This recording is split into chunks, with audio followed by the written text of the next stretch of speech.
અને અમદાવાદના જગન્નાથ મંદિરમાં ટ્રસ્ટીની કરોડો રૂપિયાની જમીનનો વિવાદ. સામાજિક કાર્યકર અતુલ દવે ગંભીર આક્ષેપ કર્યા. જગન્નાથ મંદિરની કરોડોની જમીન બિન હિન્દુને વેચી નાખ્યાનો આરોપ લગાવ્યો છે.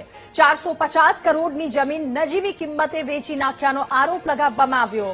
તો એએમસીએ આપેલી જમીન વહીવટીકર્તાઓએ બારોબાર વેચી નાખ્યાનો આરોપ લાગ્યો છે. મંદિર સાથે જોડાયેલા ભક્તોની લાગણીને પણ દુભાવ્યાનો આરોપ છે. તો અતુલ દવે પીએમ મોદીને પત્ર લખી રજૂઆત કરી છે.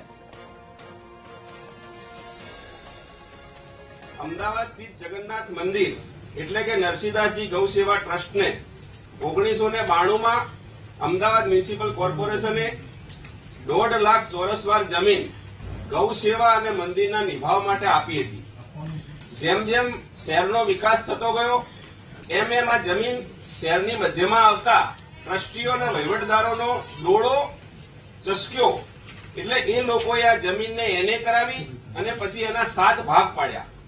આ 7 ભાગમાંથી એક ભાગ એટલે કે 28,836 ચોરસ વાર જગ્યા 12/2/2018 ના રોજ યાસીન ગનીભાઈ ઘાંચી નામના એક મુસ્લિમને દિલીપદાસ મહારાજે આપી છે.